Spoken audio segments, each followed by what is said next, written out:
Welcome back to FOLITY, your go-to channel for all things royal, where we delve into the latest news and happenings in the world of royalty. Today, we have not one but two captivating stories to share with you. First, we'll take you to the picturesque Balmoral Castle, where King Charles has been making some fascinating visits. After that, we'll explore a heartwarming interview with Princess Beatrice as she opens up about a crucial parenting decision. So let's get started. In our first story, King Charles, the 74-year-old monarch, has been busy as ever, kicking off his work week near the enchanting Balmoral Castle in Scotland.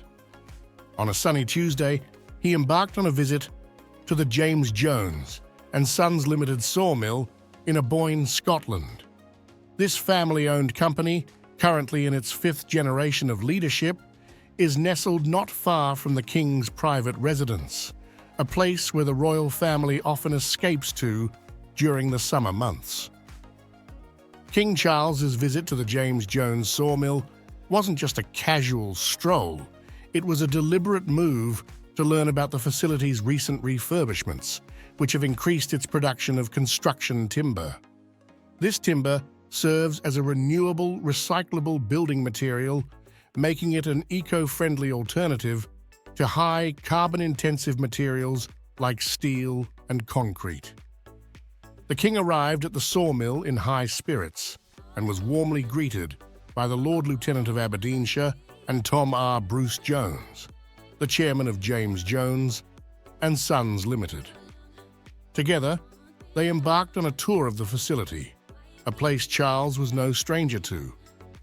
In fact, he had previously visited the Scottish sawmill back in 1999, when he held the title of the Prince of Wales, a title that he later announced Prince William would inherit in his first speech as king. During this insightful visit, King Charles had the opportunity to witness the mill's operations firsthand. He observed the action from a log sorting cabin, walked across a flood defense area installed after a deluge in 2015, and explored the main sawmill's operations room. Not only did he take in the sights, but he also engaged with mill officials, including the site manager, primary processing manager, and sawline operator, to gain a deeper understanding of their work. Moving on, King Charles ventured to the treatment plant, where he had the chance to chat with long-serving employees, apprentices, and a gap-year student. To conclude this remarkable visit, he unveiled a plaque celebrating the occasion and left his signature in the visitor's book, a true royal touch. James Jones and Sons Limited, a company that operates in the UK, Australia, and New Zealand, specializes in sawmilling, timber engineering, pallet manufacturing, forestry and land management, biomass, and wind farms. These are all areas that align with King Charles's lifelong commitment to environmentalism. The Aboyne sawmill, which first opened its doors in 1962 and underwent a significant rebuild in 1991, has been producing a wide range of sawn timber products, primarily for the Scottish market. In recent times, this hub underwent a substantial $18 million enhancement, incorporating cutting-edge technology to meet the demands of today's market.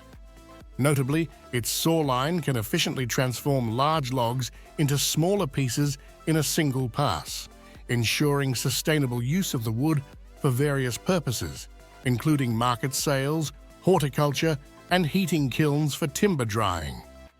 This visit to the James Jones sawmill was just one of King Charles' recent engagements. A few days prior, he paid an unannounced visit to the global underwater hub in Aberdeenshire. During this visit, he explored exhibits on underwater diving technology, underwater 3D image capturing, and eco-friendly artificial reefs. He also had the opportunity to interact with officials and senior students from the nearby Mintlaw Academy.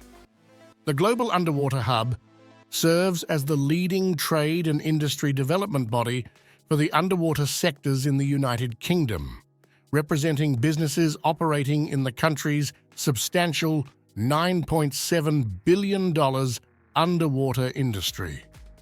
Notably, the organization's office is conveniently located just an hour's drive from Balmoral and Birkhall Estate, where King Charles and Queen Camilla might spend time, following their 3-day state visit to France from September 20th to 22. It seems that Charles and Camilla are continuing Queen Elizabeth's tradition of starting the fall in Scotland. Traditionally, Queen Elizabeth spent the late summer months at her cherished sanctuary in the Scottish Highlands, and it appears that her successors are carrying on this royal tradition. Just recently, the royal couple, Charles and Camilla, drove themselves to Crathy Kirk Church near Balmoral for a Sunday service, a place that holds a special significance for the British royal family during their stays in Scotland. Now let's shift our focus to a heartwarming and enlightening interview with Princess Beatrice, the eldest daughter of Prince Andrew and Sarah Ferguson. In a rare interview with Lessons in Dyslexic Thinking, Princess Beatrice opened up about an important parenting decision she shares with her husband, Edoardo Mapelli Mozzi. Beatrice, age 35, and Edoardo, age 39, are proud parents to their daughter, Sienna Elizabeth, who is 2 years old, and their young son, Christopher Wolfe, affectionately known as Wolfie. Wolfie is Edoardo's son from his previous relationship with Dara Huang.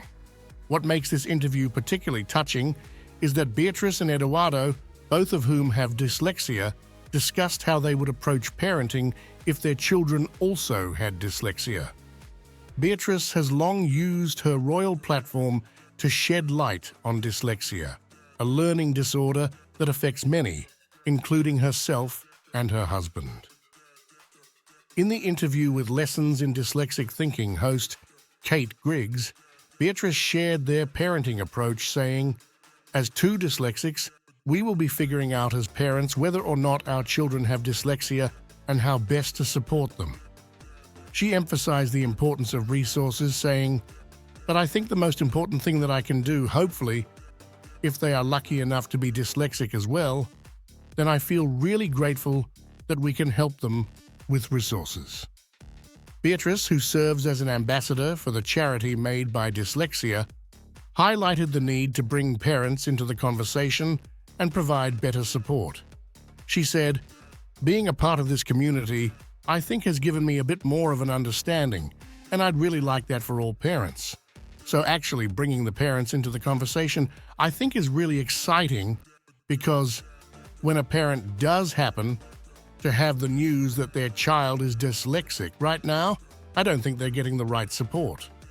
Princess Beatrice's podcast appearance was part of her role as an ambassador for Made by Dyslexia, the charity that produces the show. In the episode, Beatrice touched on various topics, including education, the use of AI as a learning tool, and her own experiences with dyslexia. She passionately explained that raising awareness about dyslexia is crucial to her. Dyslexia. Awareness Week is a significant event for Princess Beatrice, and the British Dyslexia Association marks it from October 2nd to October 8th. Last year, Beatrice and Edoardo joined forces for a rare joint public event by participating in the World Dyslexia Assembly, hosted by Prince Carl Philip and Princess Sofia at the Swedish Royal Palace in Stockholm. The event, organized by Made by Dyslexia, aims to transform the perception of dyslexia by uniting sovereign leaders, governments, brands, and change-makers to support the charity's goal of training teachers and workplaces to spot, support, and empower dyslexic minds by 2030. Dyslexia affects 1 in 5 people and poses challenges in spelling, reading, and memorizing facts. Made by Dyslexia aims to create systemic change in how the world perceives, defines, and supports dyslexia. Additionally, Prince Carl Philip and Princess Sophia's charity, the Prince Couples Foundation, focuses on increasing respect and understanding for this condition. During a previous interview, Beatrice, while pregnant with Sienna, expressed her views on dyslexia, stating, "My husband's also dyslexic, so we'll see whether we're having this conversation in a couple of months' time with a new baby in the house, but I really see it as a gift." She stressed that challenges in life make individuals who they are, and she viewed dyslexia as a unique gift. And there you have it, two insightful and heartwarming stories from the world of royalty. King Charles's commitment to environmentalism and his recent visits to innovative facilities, and Princess Beatrice's dedication to raising awareness about dyslexia and her approach to parenting. All remarkable aspects of the lives of these royal figures. If you enjoyed this video, don't forget to hit that like button, subscribe to FOLITY for more royal updates, and stay tuned for the latest from the world of kings and queens. Thanks for joining us today, and we'll see you in the next video.